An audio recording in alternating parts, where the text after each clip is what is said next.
Bonjour, nous sommes heureux d'être avec vous dans notre série Dans le sanctuaire. Nous avons déjà fait un bout de chemin ensemble. Nous avons regardé le parvis et maintenant nous allons rentrer dans le sanctuaire. Nous allons devoir enlever nos chaussures de nos pieds et déjà prenons la position de la prière. Demandons à Dieu de nous instruire dans toute la vérité. Prions. Seigneur, merci pour tes grâces et tes bénédictions envers nous. Tu es un Dieu fidèle qui parle, qui touche, qui restaure. Donne, s'il te plaît, nous restaurer. Donne, s'il te plaît, nous instruire. Instruis-nous dans toute la vérité dans cette étude.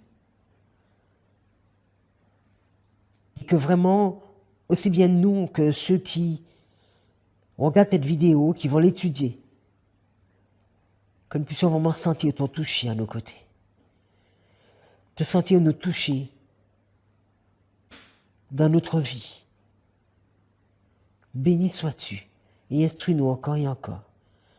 C'est au nom de Jésus que nous avons prié. Amen.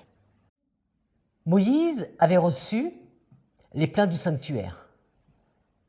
Nous avons déjà vu à plusieurs reprises, tel fut le cas de David, et qui va transmettre ces informations à son fils. Ellen White nous dit, dans PP 317.2, en suivant minutieusement les directives fournies par Moïse, le plan de l'édifice sacré, ses dimensions exactes, sa forme, les matériaux à employer, les meubles et les divers ustensiles, tout était compris dans ses instructions. À cet effet, Dieu avait montré à Moïse le sanctuaire céleste en lui recommandant de veiller à ce que tout, absolument tout, fût conforme au modèle qu'il avait eu sous les yeux. Rentrons dans le lieu saint. Il nous est dit que le tabernacle, 46 planches renforcées par 2, comprenait 2 pièces, séparées par un rideau ou voile. On l'a déjà étudié. Tous les meubles du sanctuaire étaient en or massif et recouverts d'or. Les tentures du tabernacle étaient faites d'un tissu multicolore et disposées avec art. Sous ces tentures figuraient des chérubins, tissés avec des fils d'or et d'argent. Ces chérubins représentaient l'armée des anges qui officient dans le sanctuaire céleste et accomplissent un ministère auprès des croyants sur la terre. Alors, on a vu que l'entrée était du côté est. Alors, au nord, il y avait la table de pain de proposition. Au sud, le chandelier. Et à l'ouest, l'autel des parfums. Donc, dans cette étude, nous allons nous arrêter au sanctuaire, regarder le sanctuaire de Moïse, regarder le lieu saint dans le temple de Salomon, le lieu saint pour le temple d'Hérode, et également le lieu saint pour Zorobabel. Alors, nous avons déjà noté que les enfants d'Israël étaient répartis en les différentes familles. Donc, on avait les Gershonites à l'ouest, les Kéatites au sud, Moïse, Aaron et ses fils à l'est, et au nord, Merari. Exode 25, verset 23 nous dit « Tu feras une table de bois d'acacia. Sa longueur sera de 2 coudées, sa largeur d'1 coudée et sa hauteur d'1 coudée et demie. Tu la couvriras d'or pur et tu y feras une bordure d'or tout autour. » Donc, 2 coudées de longueur, sa largeur, la moitié de la longueur, 1 coudée, et sa hauteur, 1 coudée et demie. Quand nous regardons les dimensions, donc ce qu'on vient de dire, longueur 2 coudées, largeur 1 coudée, hauteur 1 coudée et demie, en bois d'acacia, recouvert d'or pur. Et il y avait également une bordure, ajout d'une bordure en or de 4 doigts. Et nous avons vu que cette table était placée au nord. Donc ici, c'est résumé tout ce que nous trouvons dans la table. Donc on vous invite à les regarder. Alors, il y avait un rebord. Exode 25, verset 25. Tu y feras alentour un rebord de 4 doigts. Donc, si on regarde la Strong 02948, il est dit les 4 doigts, c'est un palme, un empan, la largeur de main, sur lequel tu mettras une bordure d'or tout autour. Tu feras pour la table 4 anneaux d'or, donc comme on l'avait déjà vu également pour l'autel des sacrifices, mais il y avait également ici 4 anneaux d'or.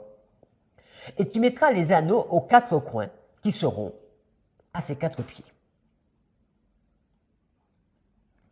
Tu feras ces plats, ces coupes, ces calices et ces tasses pour servir aux libations. Tu les feras d'or pur. Tu mettras sur la table des pains de proposition continuellement devant ma face. Et quand nous allons quelques chapitres plus loin, il est dit, il fit les ustensiles qu'on devait mettre sur la table, il fit ses plats, il fit les coupes, les calices, les tasses pour servir aux libations. Donc tout avait été fait comme Dieu avait demandé. Dans Lévitique, il nous est dit, tu prendras de la fleur de farine et tu en feras 12 gâteaux. Donc maintenant, nous avons la précision que sur cette table devaient être posés 12 gâteaux. Chaque gâteau sera de 2 dixièmes.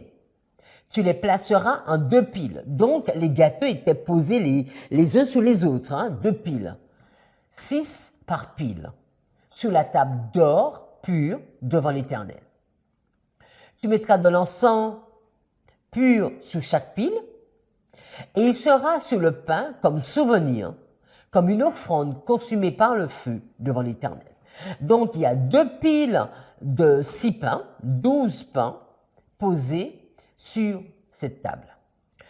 Chaque jour de sabbat, on rangera ces pains devant l'Éternel continuellement. C'est une alliance perpétuelle qu'observeront les enfants d'Israël. Donc, chaque sabbat, les sacrificateurs devaient prendre le pain, l'ancien pain, l'enlever et mettre le nouveau pain, mettre les nouveaux pains en place. Verset 9, et cela appartiendra à Aaron et à ses fils, et ils le mangeront dans le lieu saint. Donc, ils devaient enlever l'ancien pain qui était resté en place pendant 1 semaine, et maintenant ils devaient manger ce pain dans un lieu saint.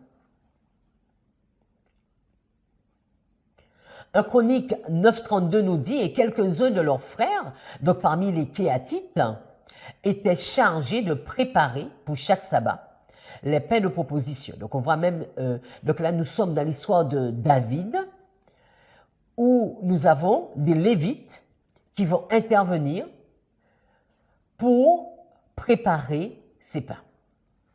Ellen White nous dit, les pains de proposition placés en permanence devant Dieu constituaient une offrande perpétuelle et faisaient donc partie du service quotidien. On les appelait pains de proposition ou pains de la face, parce qu'ils étaient constamment devant la face de l'Éternel. Quand les pains étaient, chaque sabbat remplacé par des pains frais, on ôtait les grains d'encens placés dessus pour les faire brûler devant l'Éternel. Alors, si vous vous souvenez de ce qui avait été dit, nous avons déjà vu l'autel des sacrifices. Et on a vu que l'autel des sacrifices était d'une hauteur de 3 coudées et qu'il y avait une grille qui était posée à moitié, donc 1 coudée et demie. Donc, qu'est-ce que nous sommes en train de dire? Que la hauteur de la table de pain de proposition est la même hauteur que la grille et c'est 2 fois la hauteur totale de l'autel des sacrifices. Alors, il y a différentes versions. Il y a parfois, on voit une version où on voit la grille en bas. Donc, ça veut dire que la partie fermée ferait également 1 coudée et demie. Donc, déjà, on voit une relation entre la table et l'autel des sacrifices. Continuons. Dans la première pièce du tabernacle, appelée le lieu saint, se trouvait la table des peines propositions qu'on a déjà vue, le chandelier ou candélabre de l'autel des parfums. Situé au nord, on l'a déjà dit, la table était située au nord, la table était entourée d'une garniture d'or et recouverte de même métal. Chaque sabbat, les prêtres y plaçaient 12 gâteaux arrosés d'encens et disposés en 2 piles. Les pains enlevés, considérés comme sacrés, étaient placés sur la table des prêtres. Alors regardons maintenant le chandelier. Le chandelier, il est en face, il est au sud. Il est dit, tu feras un chandelier d'or pur. Ce chandelier d'or sera fait d'or battu. Ce chandelier sera fait d'or battu. Son pied, sa tige, ses calices, ses pommes et ses fleurs seront d'une même pièce. 6 branches sortiront de ses côtés, 3 branches du chandelier de l'un des côtés et 3 branches du chandelier de l'autre côté. Il y aura sur une branche 3 calices en forme d'amande avec pommes et fleurs et sur une autre branche 3 calices en forme d'amande avec pommes et fleurs. Il en sera de même pour les 6 branches sortant du chandelier. À la tige du chandelier, il y aura 4 calices en forme d'amande avec leurs pommes et leurs fleurs. Verset 35, il y aura une pomme sous 2 des branches sortant de la tige du chandelier, une pomme sous 2 autres branches et une pomme sous 2 autres branches. Il en sera de même pour les 6 branches sortant du chandelier. Les pommes et les branches du chandelier seront d'une même pièce. Il sera tout entier d'or battu, or pur. Tu feras ces 7 lampes qui seront placées dessus de manière à éclairer en face. Donc maintenant, il nous est dit que le chandelier devait être d'or pur, mais d'or battu. Donc notez cela, cette notion d'or pur et d'or battu. Et qu'il y avait 7 lampes, et que les 7 lampes étaient là dans le but d'éclairer en face. Donc en face, qu'est-ce qu'il y avait? Les pains de proposition. Et au verset 39, il est dit, on employera 1 talent d'or pour faire le chandelier avec tous ses ustensiles. Là, il y a un tableau qui vous indique combien de pièces qu'il y avait. Donc, il y avait un pied, il y avait 22 calices, 22 pommes, 22 fleurs, il y avait 7 lampes et 7 mouchettes. Alors, l'huile, tu ordonneras aux enfants d'Israël de t'apporter pour le chandelier de l'huile pure d'olive concassée, afin d'entretenir les lampes continuellement. C'est dans la tente d'assignation en dehors du voile, qui est devant le témoignage, qu'Aaron et ses fils la prépareront, pour que les lampes brûlent du soir au matin, en présence de l'Éternel. C'est une loi perpétuelle pour leurs descendants, et que devront observer les enfants d'Israël. Donc le pain devait être continuellement en présence de Dieu, devant la face de Dieu, mais également l'huile et la lumière. Dans Nombre 8, verset 1, il nous est dit, l'Éternel parla à Moïse et dit, parle à Aaron et tu lui diras, lorsque tu placeras les lampes sur le chandelier, les 7 lampes devront éclairer en face. Aaron fit ainsi, il plaça les lampes sur le devant du chandelier, comme l'Éternel l'avait ordonné à Moïse.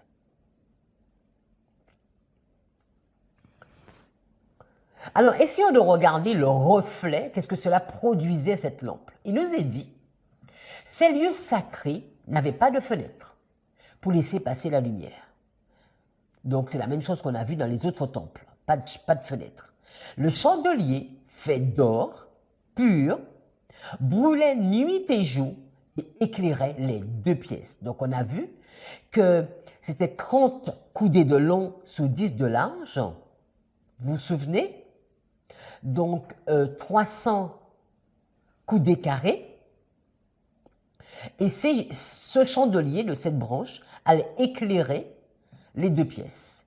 La lumière des lampes du chandelier se reflétait sur les planches plaquées d'or des côtés de l'édifice, sur les meubles sacrés et sur les rideaux magnifiquement colorés avec des chérubins tissés de fils d'or et d'argent, dont l'aspect était d'une gloire inouïe. Aucune langue ne peut décrire la beauté et la gloire sacrée de ces lieux.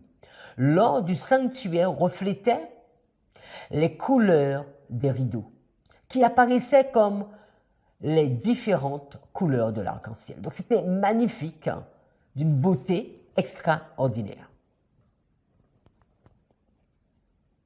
Ellen White nous dit, dans la première pièce du tabernacle, appelée le lieu saint, se trouvait la table des peines propositions, qu'on a déjà noté. Il y avait également le chandelier ou candélabre et l'autel des parfums. Situé au nord, la table était entourée d'une garniture d'or et recouverte du même métal. Et ce qu'on veut noter ici, c'est qu'au sud, il y avait le candélabre à 7 lampes portées par cette branche. Donc au nord, il y avait la table de peine proposition. Au sud, il y avait le chandelier. Et à l'est, c'était l'entrée, c'était la porte. Maintenant, alors qu'on a vu la table des peines proposition, le chandelier, regardons l'autel des parfums. Exode 30, verset 1, il est dit, tu feras un autel pour brûler des parfums. Tu le feras de bois d'acacia, donc comme pour la table. Sa longueur sera d'une coudée et sa largeur d'une coudée. Donc nous sommes dans un carré. Une coudée de long, une coudée de large. Il sera carré et sa hauteur sera de 2 coudées, le double. Tu feras des cornes qui sortiront de l'autel, tu le couvriras d'or pur, le dessus, les côtés, tout autour et les cornes, et tu feras une bordure d'or tout autour. Tu feras au-dessous de la bordure 2 anneaux d'or aux 2 côtés. Tu en mettras aux 2 côtés pour recevoir les barres qui serviront à le porter. Tu feras les barres de bois d'acacia et tu les couvriras d'or. Donc la même chose que pour la table. Alors qu'est-ce qu'il fallait faire pour cette table, en tout cas pour l'autel? Tu placeras l'autel maintenant en face du voile qui est devant l'arche du témoignage. Donc il y avait la table de peine proposition en face, il y a le chandelier, et maintenant on a l'autel d'or qui est en face de l'arche. Aaron, il fera brûler le parfum odoriférant. Donc, pour le chandelier, on avait Aaron et ses fils, mais maintenant, il est précisé Aaron, il fera brûler le parfum odoriférant. Il le fera brûler chaque matin lorsqu'il préparera ses lampes. Il le fera brûler aussi entre les 2 soirs lorsqu'il arrangera les lampes. C'est ainsi que l'on brûlera à perpétuité du parfum devant l'Éternel parmi vos descendants. Vous n'offrirez sur l'autel ni parfum étranger, ni holocauste, ni offrande, et vous n'y répandrez aucune libation. Alors voilà quelque chose qui fonctionnait tous les jours dans le lieu saint. Les pains, ils n'étaient pas changés tous les jours, mais ils étaient présents tous les jours. La lumière devait éclairer tous les jours et le parfum devait être présent tous les jours. Alors, c'était quoi la composition du parfum? L'Éternel dit à Moïse, prends des aromates, du stacté, de l'ongle odorant, du galbanum et de l'encens pur, en partie égale. Donc, la même quantité de chaque. Tu feras avec cela un parfum composé, selon l'art du parfumeur. Il sera salé, pur et sain. Nous allons revenir quand nous allons entrer dans les sacrifices. Tu le réduiras en poudre, et tu le mettras devant le témoignage dans la tente d'assignation, où je me rencontrerai avec toi. Ce sera pour vous une chose très sainte. Vous ne ferez point pour vous de parfum semblable dans les mêmes proportions. Il pouvait prendre, s'il voulait, les mêmes ingrédients, mais pas dans les mêmes proportions, c'est-à-dire par égal. Vous le regarderez comme saint et réservé pour l'Éternel. Quiconque en fera de semblable, pour le sentir, sera retranché de son peuple, juste pour le sentir. Alors, résumons, pour l'autel du parfum, on a vu que c'était un carré, longueur 1 coudée, largeur 1 coudée et hauteur double 2 coudées. L'autel était constitué de bois de sittim ou encore bois d'acacia et plaqué d'or. Il possédait un couronnement d'or avec une corne à chaque coin, comme l'autel des sacrifices. Il est en face de l'arche. Il est dans la partie du lieu saint, alors que l'arche est dans la partie du lieu très saint. Alors, il fallait pas offrir sur l'autel ni parfum étranger. Et vous vous souvenez qu'on a déjà vu cette histoire. Les fils d'Aaron vont mourir à cause de cela. En face, et tout près du voile, qui séparait le lieu saint du lieu très saint, et de la présence immédiate de Dieu était placé l'autel d'or appelé l'autel des parfums. Les prêtres y faisaient brûler de l'encens matin et soir. Il en touchait les cornes avec le sang des sacrifices et l'aspergeait du sang de la victime au grand jour des expiations que nous aurons à voir lors des fêtes et également lors des sacrifices. Le feu de cet autel, allumé par Dieu lui-même, devait être religieusement entretenu, jour et nuit. Le parfum de l'encens sacré embaumait les lieux saints et se répandait au dehors à une grande distance du tabernacle. Donc là maintenant, il nous est vraiment noté que ce parfum, il n'était pas cloisonné que dans le sanctuaire, on sentait ce parfum même à l'extérieur. Donc les enfants d'Israël, ils connaissaient l'odeur du parfum et il leur était demandé de ne pas faire ce parfum pour pouvoir le sentir, si ce n'était pour l'Éternel. Alors, quelques informations additionnelles.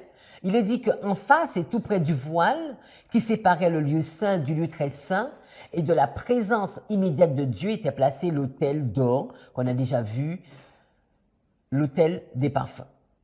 Donc ici, le prêtre, il faisait pas brûler de l'encens matin et soir. Il en touchait les cornes avec le sang lors des sacrifices. Le feu de cet autel était allumé par Dieu lui-même et devait être religieusement entretenu. Donc ici, nous avons vu les mobiliers du lieu saint. Au nord, la table de pleine proposition. Au sud, le chandelier à 7 branches. Et à l'ouest, l'autel des parfums. Regardons le temple de Salomon afin de voir si nous avons la même chose. Nous savons que le temple de Salomon, il était 2 fois plus grand que le sanctuaire de Moïse. Alors peut-être qu'on pourrait avoir 2 fois plus d'outils, 2 fois plus de meubles. Regardons.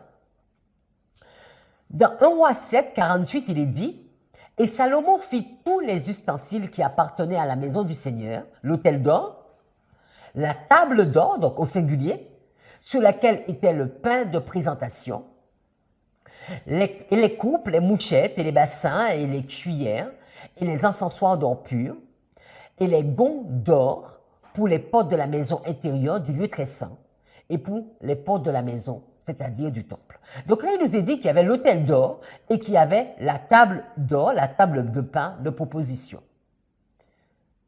Regardons un autre texte. Dans 2 Chroniques 4, verset 8, il est dit « Et il fit 10 tables », donc 10 c'est la Strong 06235, qui dit le nombre 10, une dizaine. Donc là, il nous est dit qu'il a fait 10 tables et les plaça dans le temple, 5 à droite et 5 à gauche. Il fit 100 coupes d'or. Alors, tout de suite, vous pourrez dire, mais est-ce qu'il y a une contradiction, puisqu'il y a un texte qui nous dit qu'il y avait une table de pleine proposition, et ici, nous lisons qu'il y avait 10 tables de pleine proposition. Continuons. Dans 1 Chronique 28, verset 16, il est dit « Et il lui donna l'or au poids pour les tables du pleine proposition. » Donc, on voit encore le pluriel. « Et pour chaque table. Et de même l'argent pour les tables d'argent. Et de l'or pour les fourchettes et les bols et les courbes et pour les bassines. » Donc, nous allons noter, non pas une table, mais des tables. Et nous allons voir pourquoi nous gardons cette solution des tables et non pas une table. Alors, la Mishnah nous dit qu'à l'époque de Salomon, les moules étaient fabriqués pour façonner la pâte à cette taille. Donc on a vu, hein, on pense qu'avant, c'était peut-être que c'était ronde ou une forme circulaire parce que c'était des piles. Il y avait une pile de 6. Donc on peut peut-être penser cela et peut-être pas la forme rectangulaire. C'est une supposition. Mais en tout cas, il nous est dit qu'au temps de Salomon, la Mishnah nous dit que les moules étaient fabriqués pour façonner la pâte à cette taille. Les pains étaient façonnés à l'aide de 3 moules en or différents. L'un pendant que les pains n'étaient que de la pâte, l'autre pendant la cuisson du pain, et le troisième après la cuisson, afin de protéger la forme du pain. Et la Mishnah nous donne les dimensions du pain. Alors, nous avons déjà vu ce texte, 1 Chronique 28, verset 16. Au verset 18, il est dit « Et le modèle de l'autel des parfums, en or épuré avec le poids. Et il donna encore le modèle du char, des chérubins d'or, qui étendent leurs ailes et couvrent l'arche de l'alliance de l'Éternel. C'est par un écrit de sa main, dit David, que l'Éternel m'a donné l'intelligence de tout cela, de tous les ouvrages de ce modèle, donc y compris la notion des tables. Dans 1 Roi 7, 49, il est dit « Et les chandeliers d'or pur, 5 du côté droit et 5 à gauche, devant l'oracle. » Donc là, nous avons la précision qu'il y avait 10 chandeliers, qu'il y avait 5 à droite et 5 à gauche. Nous savons également qu'il y avait 10 bassins. Vous vous souvenez, quand on a fait l'étude sur le parvis, il y avait 5 bassins à droite et 5 bassins à gauche. Et nous avons compris également qu'il y avait 10 tables. Mais nous n'avons pas encore le positionnement des tables. Continuons. Dans 2 Chroniques 4, verset 7, il est dit « Il fit 10 chandeliers d'or selon l'ordonnance qui les concernait. Et il les plaça dans le temple, 5 à droite et 5 à gauche. » Si nous allons dans le dictionnaire biblique de William Smith, il est dit « Les Hébreux, comme les anciens Grecs et Romains, ainsi que les Orientaux modernes, avaient l'habitude d'allumer des lampes toute la nuit. Cette coutume, avec l'effet produit par leur disparition ou leur extinction, fournit diverses figures aux écrivains sacrés. Exemple, Proverbe 20, verset 20, ou encore Proverbe 13, 9, ou 2 Samuel 21, verset 17. De notre côté, le maintien de la lumière d'une lampe est utilisé comme symbole d'une succession durable et ininterrompue. Donc, on n'a pas d'informations pour nous dire que les instructions que Dieu avait données à Moïse ont changé au cours du temps, puisqu'il était dit c'était à perpétuité. Uriah Smith nous dit « De nombreux ustensiles du sanctuaire furent également agrandis et multipliés pour le service du temple. 10 chandeliers d'or éclairaient le lieu saint et 10 tables contenaient le pain sacré, qui étaient disposés chaque sabbat devant le Seigneur. »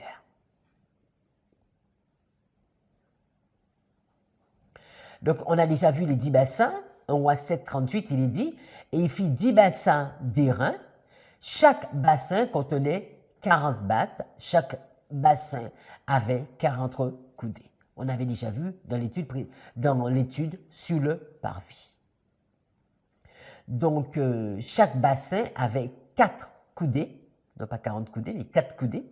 Chaque bassin était sur l'une des 10 bases. Et il plaça 5 bases sur le côté droit de la maison et 5 bases sur le côté gauche de la maison. Donc, il y avait les 10 bassins.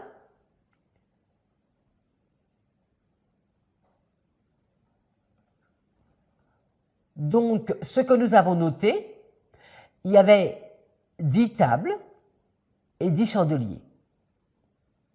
Et on pourrait considérer qu'il y avait 5 tables et 5 chandeliers à droite, 5 tables et 5 chandeliers à gauche, et 5 bassins à droite et 5 bassins à gauche.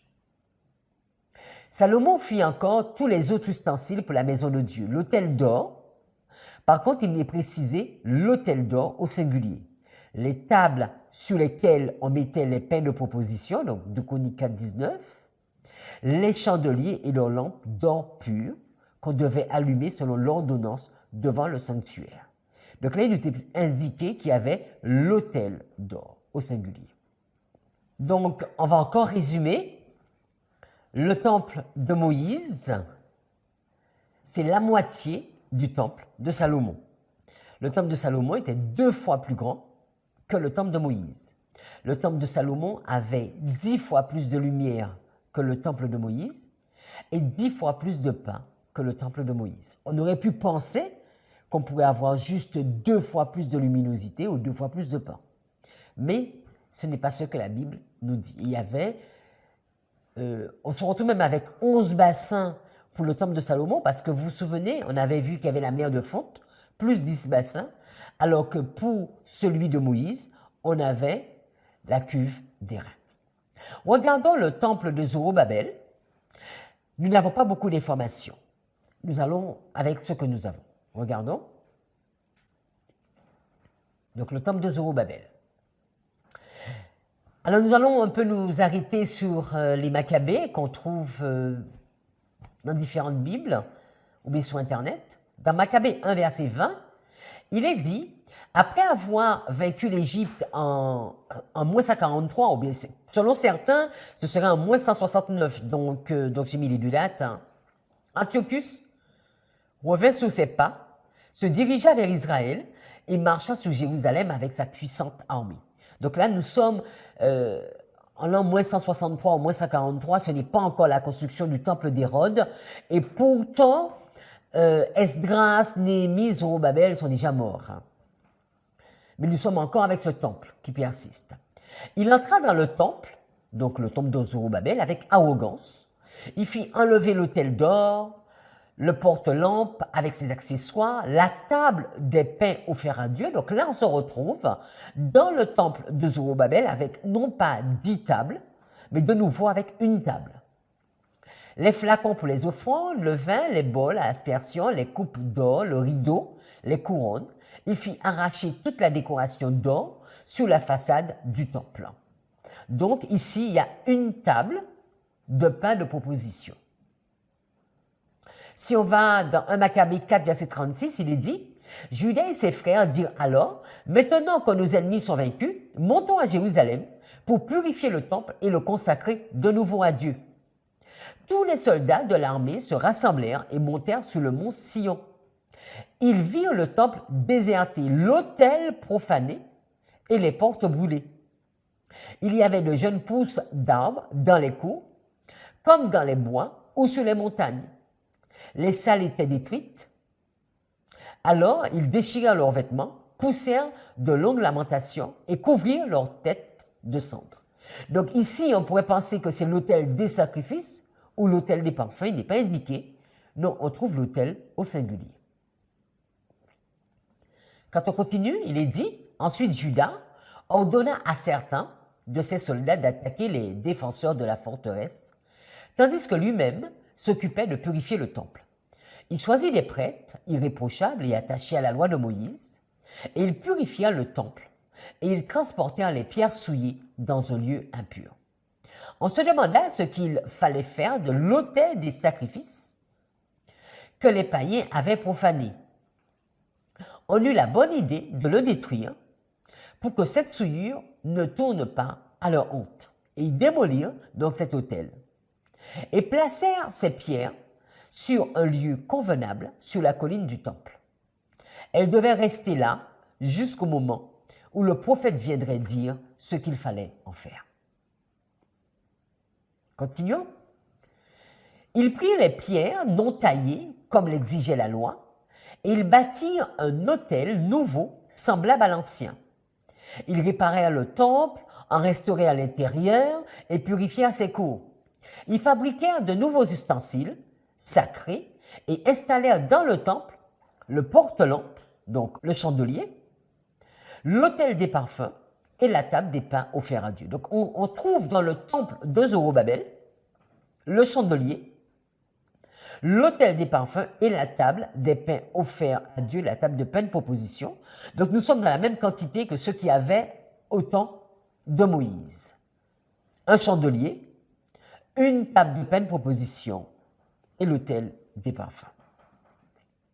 Ils firent brûler du parfum sous l'autel, ils allumèrent les lampes sur leur support pour qu'elles éclairent le temple et ils déposèrent des pains sur la table, tendirent les rideaux et terminèrent tous les travaux qu'ils avaient commencés.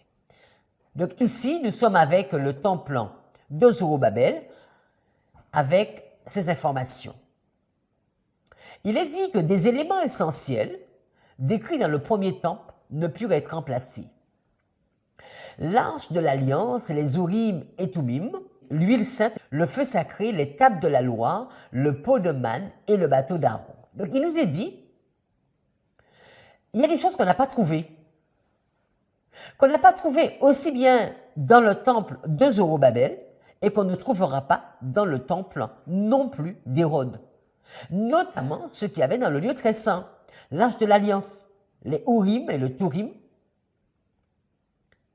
Mais il nous est dit également l'huile sainte et le feu sacré. Donc, ils n'ont pas trouvé les tables de la loi, on n'a pas trouvé le pot de manne et ni le bâton d'Aaron. Donc, ce sera l'objet d'une autre étude sur le lieu très saint. Toutefois, la plupart des récipients en or qui avaient appartenu au premier temple et avaient été emportés à Babylone ont été rendus par Cyrus, comme dans le tabernacle. Il n'y avait dans le second temple qu'une seule menorah, c'est-à-dire qu'un seul chandelier pour le lieu saint. Il n'y avait qu'une table de pain de présentation et l'autel d'encens avec ses encensoirs d'or. Donc on comprend que dans le temple de Zorobabel, il n'y avait que cela. Mais nous pouvons également comprendre que dans le temple d'Hérode, c'était la même chose. Parce que là, il est question du second temple de Jérusalem. Et il nous est dit que dans le second temple, il n'y avait dans le second temple qu'une seule menorah pour le lieu saint, une table de pain de présentation et l'autel d'encens avec ses encensoirs d'or. Donc, regardons un peu plus le temple d'Hérode. Dans la diapo précédente, nous avons noté, ou encore j'ai fait le commentaire, qu'il y avait une table, l'autel des parfums et le chandelier dans le temple d'Hérode. Et on pourrait peut-être dire, ce n'est pas juste. Regardons ce qui est dit ici, dans l'évangile.com, par rapport au temple d'Hérode. Il est dit que le temple était placé dans la partie occidentale du parvis des prêtres. Devant le temple, donc à l'est, donc on voit, de même que pour le temple de Salomon, pour le sanctuaire de Moïse, pour le temple d'Hérode, l'ouverture est à l'est. Donc, devant le temple, à l'est, en face de l'entrée, se trouvait l'autel des holocaustes. OK? Donc, la même chose, dont les dimensions étaient considérables. On n'a pas les informations. Dans le lieu saint, il y avait au centre l'autel des parfums. À gauche, la table des pains de proposition et à droite, le chandelier d'or à cette branche. Donc, on trouve l'autel des parfums, on trouve la table des pains de proposition et on trouve le chandelier à cette branche. Donc, on trouve les mêmes choses. Et c'est indispensable, c'est vraiment important de noter maintenant. Il nous est dit que donc l'entrée est à l'est. L'autel des parfums du temple d'Hérode n'est décrit nulle part et ne figure pas sur l'arc de triomphe de Titus. L'autel des parfums, où l'on voit le chandelier à cette branche et la table. Il était certainement de même que la table recouverte d'or. Divers ustensiles et des vases sacrés devaient se trouver également dans le lieu saint, mais nos sources n'en parlent pas.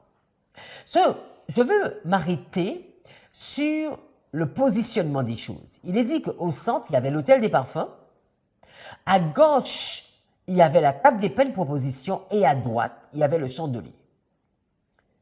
Alors ici, Nous avons l'Est. Donc l'Est pour l'entrée du sanctuaire, l'Est pour l'entrée du temple de Salomon et l'Est pour l'entrée du temple d'Hérode. Donc nous avons au nord la table des peines proposition pour Moïse, donc à droite.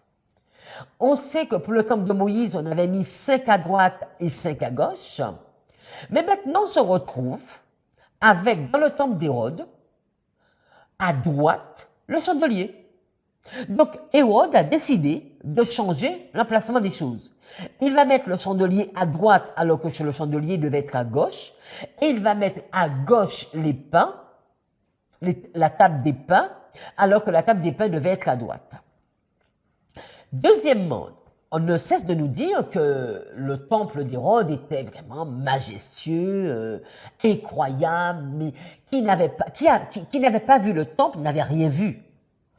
Le temple d'Hérode, on a vu, il faisait 60 coudées de long sur 20 coudées de large.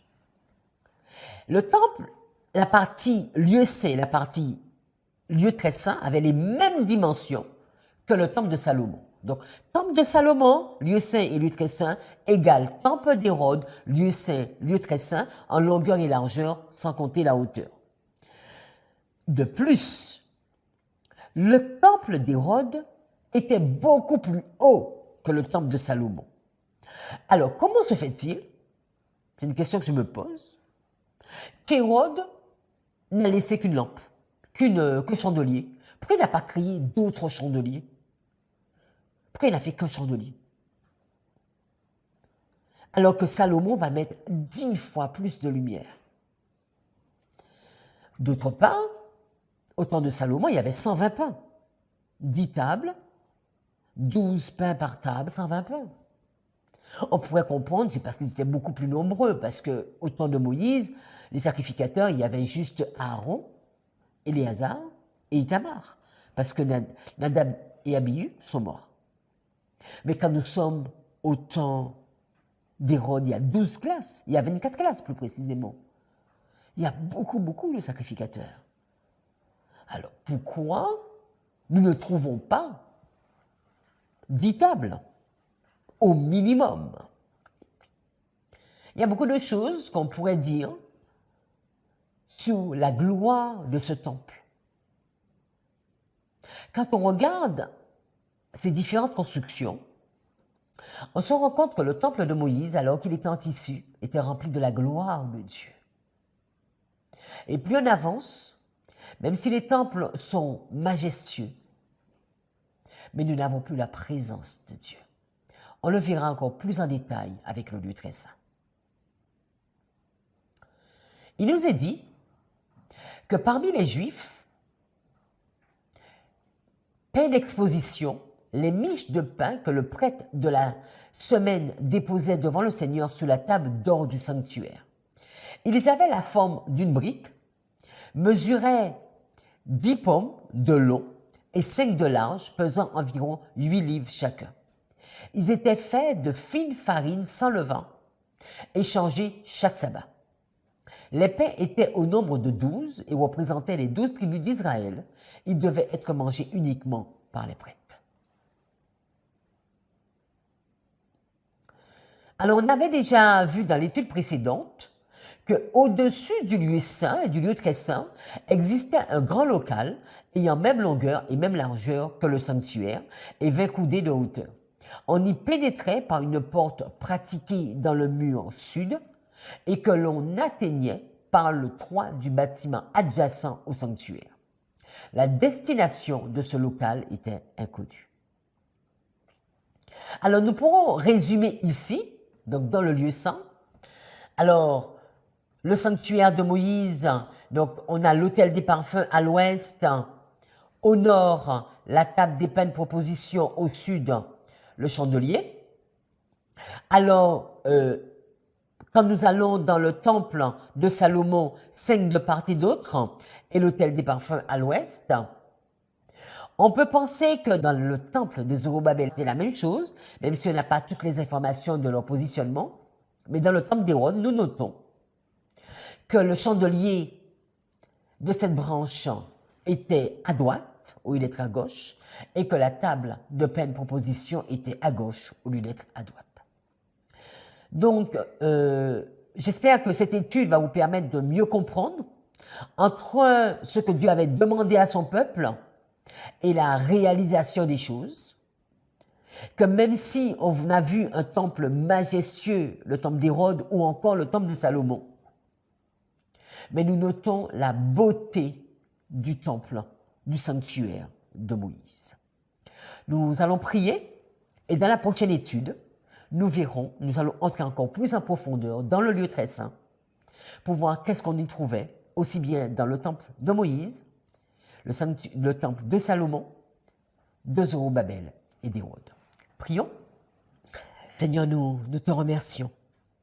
Dieu d'Abraham, Dieu d'Isaac, Dieu de Jacob. Nous voulons te remercier pour toutes ces vérités. Parce que tu veux nous parler à travers toutes ces précisions, ce que tu as donné et ordonné. Cela nous invite à nous poser des questions. Comment est l'intérieur de l'adoration que nous te portons? Parce que l'extérieur peut être magnifique et l'intérieur peut être dépourvu de ta présence elle-même. Que nous puissions chacun chercher ce contact, cette relation personnelle avec toi. Et alors que nous cherchons à mieux comprendre le sanctuaire, enlève-nous les écailles, ouvre nos yeux, afin que nous puissions voir où nous en sommes, individuellement et personnellement. Béni sois-tu. Reste avec chaque personne qui étudie. Donne-nous la motivation de continuer. Bénis-nous, Seigneur, chaque de nous, et garde-nous. C'est humblement au nom de Jésus que nous t'avons prié. Amen.